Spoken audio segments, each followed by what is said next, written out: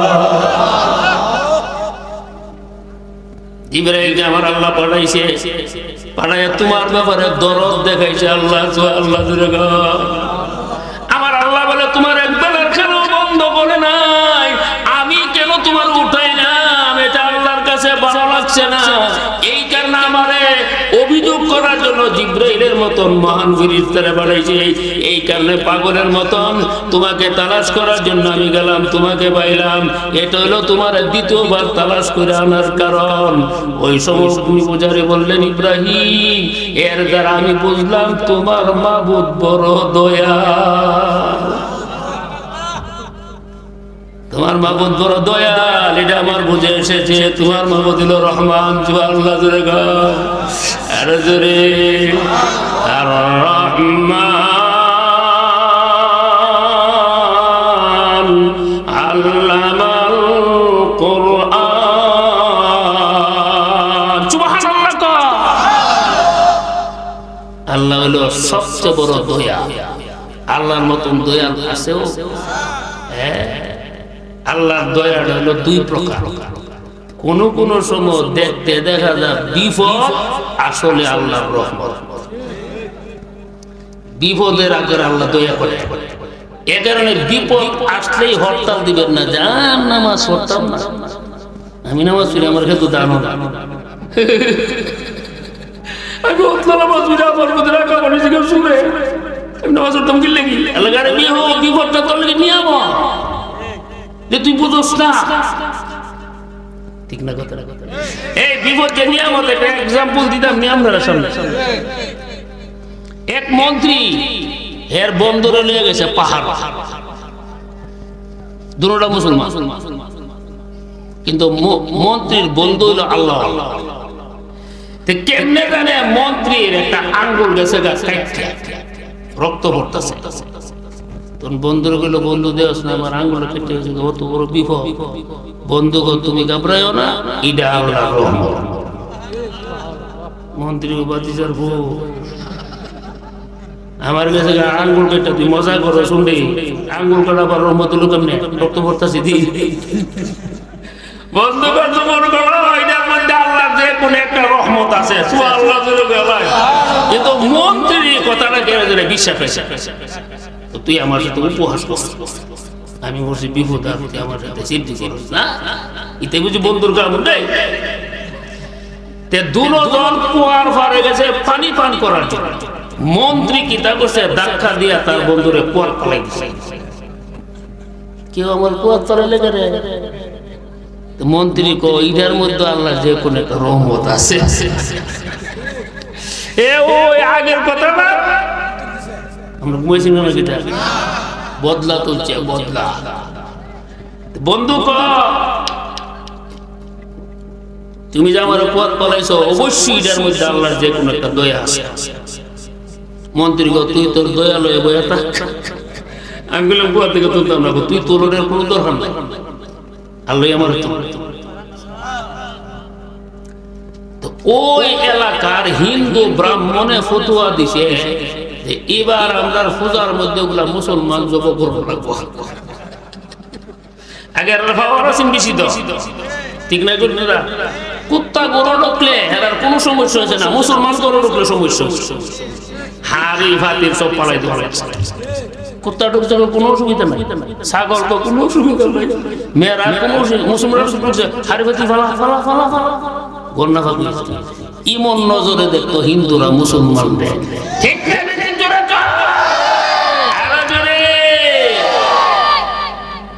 দেখেন না ইসকনের নেতা কি করতেছে, এর বাড়ির মধ্যে 800 কোটি টাকা হয়েছে, 70 কেজি স্বর্ণ পাচ্ছে ইসকনের নেতার বাড়ি। দেশের টাকাটা কিভাবে লুট করছে দেশে। নাউজুবিল্লাহ জোরে কও। ইসকন হিন্দুদের সংগঠন, এটা সন্ত্রাসী সংগঠন, এটা জালিম সংগঠন, এটা মুসলমানদের শত্রু, ঠিক না বিদিন জোরে কও। এই সংগঠন অবিলম্বে বাংলার জমিনে নিষিদ্ধ ঘোষণা করতে হবে। এরা আমাদের এই দেশের শত্রু, মুসলমানের সাথে। এমনি আমরা এই বাংলাদেশের মধ্যে মুসলমান নাগরিক আছে, হিন্দু নাগরিক আছে, ইহুদি আছে, খ্রিস্টান আছে, আছে না? আমরা যারা এই দেশের নাগরিক সকলে আমরা দেশ রক্ষা করতে হবে, ঠিক না? প্রস্তুত থাকেন। এমনও হতে পারে এতদিন আন্দোলন করেছি ধর্ম রক্ষা করার জন্য, এখন আন্দোলন করতে হবে দেশ রক্ষা করার জন্য, ঠিক না? আমরা দেশ মোদি স্বপ্নে দেখতেছে দেশটা লয়ে যাবো, তোর বাবু পারতো না। আমরা মুহাম্মদুর রাসূলুল্লাহ সৈনিক, ঠিক না? রক্ত দিতে জানি, আমরা জান দিতে জানি, আমরা প্রাণ দিতে জানি, আমরা নিজে জীবন দিয়ে হলো আমাদের দেশের এক ইঞ্চি মাটি দখল করার সুযোগ দেওয়া হবে না, হবে না, হবে না। ঘুমাসিনি তা বলে এই দিকে দাও।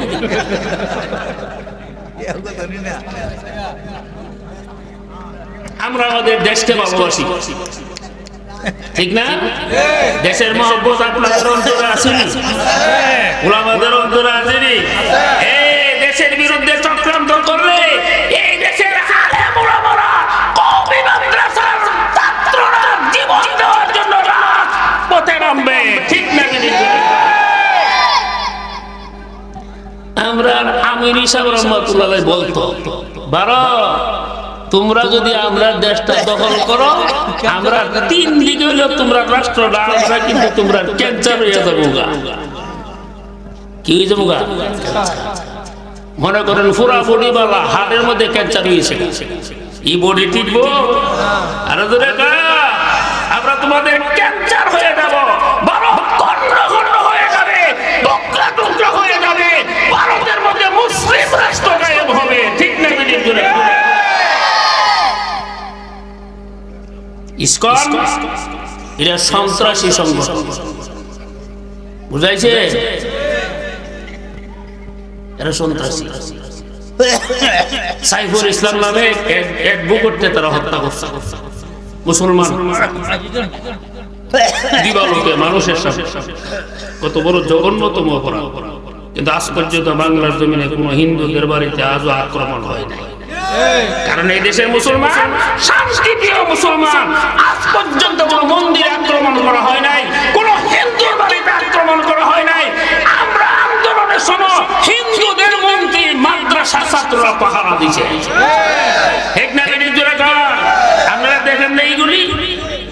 উলামা একরাম ছাত্ররা হিন্দুদের মন্দির আর দেবদেবা দিচ্ছে যাতে এইগুলি নষ্ট না করা হয়। সুবহানাল্লাহ জোরে কর, আরো জোরে।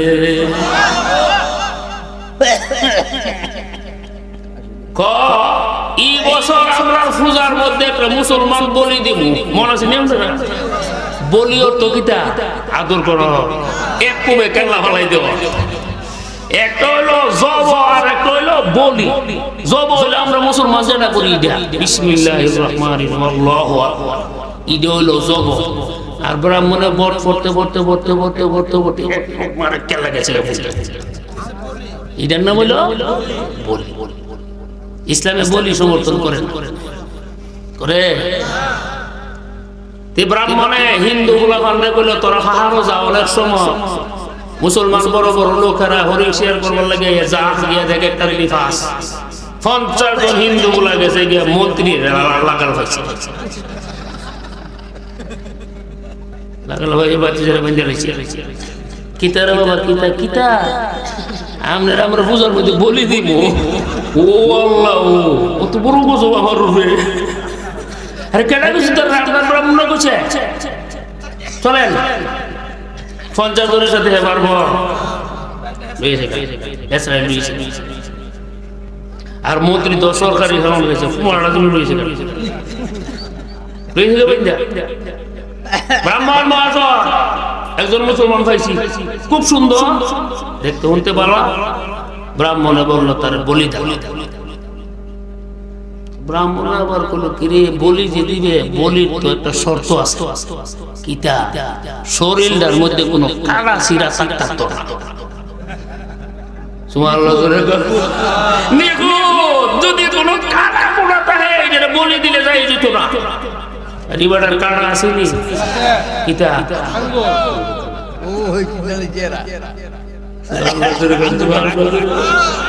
এরা বিচারে দে আর ঈদের দিন আঙ্গুল দি কাটা দূর দূর দূর ব্রাহ্মণ লেগে গেল ব্রাহ্মণ হের আঙ্গুল কাটা ওইটারে বলে দিলে হইতো না কিতা করতাম ছেড়ে দিয়েছিল যে সাইড আর একটা দেখতাম মন